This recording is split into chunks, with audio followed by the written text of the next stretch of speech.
Good morning. 9th standard subject SST. Part है आपका economics अर्थशास्त्र। अध्याय सेकंड, संसाधन के रूप में लोग। लोग मीन जनता, यानी कि हम। संसाधन आप पढ़ चुके हैं। संसाधन का मतलब किसी भी चीज़ का जब हम प्रयोग करते हैं, बाज़ार में उसका मूल्य हो जाता है, वो संसाधन बन जाता है।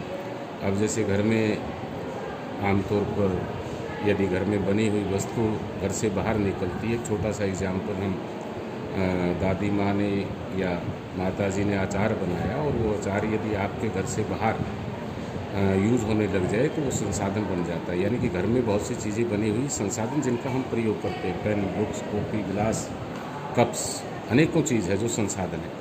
अब संसाधन के रूप में लोग यानी कि हम लोग कैसे संसाधन को बढ़ावा देते हैं। क्या कहता है? संसाधन के रूप में लोग अध्याय जनसंख्या की अर्थव्यवस्था पर दायित्व से अधिक परिसंपत्ति के रूप में व्याख्या करने का प्रयास है। जब शिक्षा, प्रशिक्षण और चिकित्सा सेवाओं में निवेश किया जाता है, इस संसाधन का निर्माण यदि 80% हम करें तो केवल और केवल शिक्षा ही इस संसाधन का निर्माण करती है। कि शिक्षा प्राप्त विद्यार्थी, चाहे वो ITI में जाएगा, चाहे वो उद्योग धंधा लगाएगा, चाहे वो प्लम्बर का काम करेगा, मोटर मैकेनिक का काम करेगा, SCS अफसर बनेगा, IAS अफसर बनेगा, IPS अफसर बनेगा, इंडस्ट्री लगाएगा, सॉफ्टवेयर तैयार करेगा, कंप्यूटर पे काम करेगा, ई-दिशा केंद्र पे काम करेगा। ये सारी की सारी चीज़ें डिपेंड ऑन एजुकेशन। आपने देखा होगा कि अनपढ़ आदमी केवल 10% ही कामयाब हो पाता है। यदि कोई टेक्निकल किसी भी प्रकार की ट्रेनिंग, सेकंड आता है ट्रेनिंग, यानी कि जो भी है। अब एक बात करें कि फर्नीचर का मिस्त्री है, वो भी ट्रेनिंग लेगा फर्नीचर बनाने का। चेयर है तो चेयर बनाने वाला भी ट्रेनिंग लेगा। यदि आपके हाथ में पेन है, किसी इंडस्ट्री में बना, तो इसकी भी ट्रेनिंग हुई है। आपने देखा होगा ITIs ट्रेनिंग होती है, वोकेशनल कोर्सेज़ की ट्रेनिंग होती है, कंपटीशन एग्ज़ाम है उसकी भी एक प्रकार से ट्रेनिंग होती है। चिकित्सा सेवाएं, जितने डॉक्टर्स हैं आपने देखा होगा, तो ये डॉक्टर्स कोई आम है कि अपने आप में डॉक्टर बन गए, ये नहीं है कि आपने एजुकेशन ली, आफ्टर +2 आपने कंपटीशन एग्ज़ाम को पार किया, उसके बाद आपने ट्रेनिंग ली, ट्रेनिंग के बाद आप डॉक्टर बन पाए। ये तीनों चीज़ें होना बहुत ज़रूरी है। और ये सकल राष्ट्रीय उत्पाद, यानी कि किसी भी देश की उन्नति और उत्थान के इनका बहुत बड़ा योगदान है। अभी आपने देखा पूरा विश्व शिक्षा क्षेत्र में एक पिछड़ गया, प्रकृति के आगे। देश, बहुत धनवान देश भी इसमें पिछड़ गए।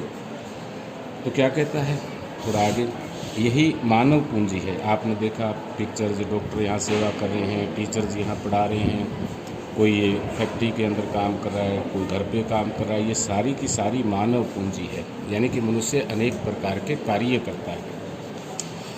अब यहाँ पर थोड़ी सी चर्चा की। कहता है उच्च आय से न केवल अधिक शिक्षित और अधिक सोच लोगों को लाभ होता है, बल्कि समाज को भी है।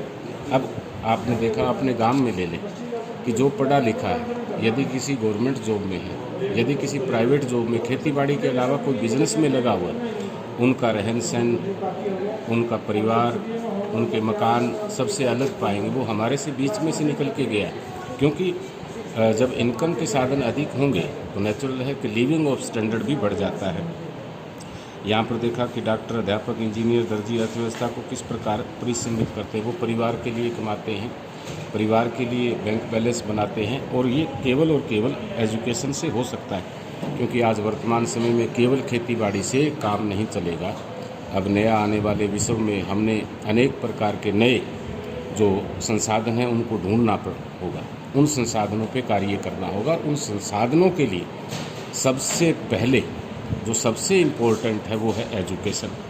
अब सकल की यहाँ पर कहानी दी। 2 मित्र विलास और सकल एक ही गांव में रहते हैं। सकल की 12 वर्ष है, उसकी कामकाज देखती है माता।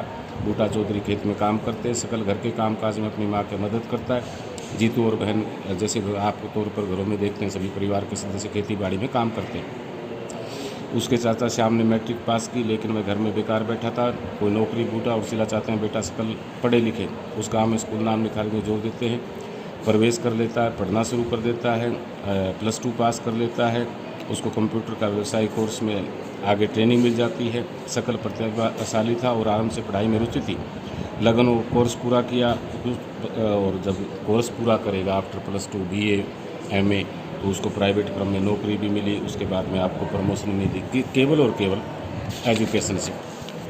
दूसरी विलास की कहानी बताता है कि विलास 11 वर्ष का एक लड़का था, वह स्कल के गांव में रहता था। विलास और पिता में एक मछुआरे का काम करते थे, यानी कि आमदनी घर की कम थी, उसकी माँ बीमार रहती थी, वो भी ज़्यादा पढ़ा लिखा नहीं हुआ। तो अब उस बेटे को, विलास को भी केवल मछुआरे का काम ही उम्र भर करना पड़ेगा, क्योंकि पढ़ाई के बिना वो आगे नहीं जा सकता।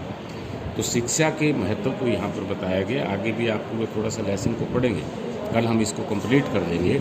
शिक्षा बहुत ज़रूरी है। एजुकेशन से आप कुछ भी अचीव कर सकते हैं, अपने आप को बदल सकते हैं, परिवार को बदल सकते हैं, स्टैंडर्ड ऑफ लिविंग को बदल सकते हैं। और आने वाला समय है वो केवल और केवल एजुकेशन में। ठीक है, ये थोड़े हालात हैं, लेकिन आप घर बैठे भी उस चिंतित शिक्षा, संस्कारित शिक्षा को ग्रहण करेंगे। Thank you आलोकी।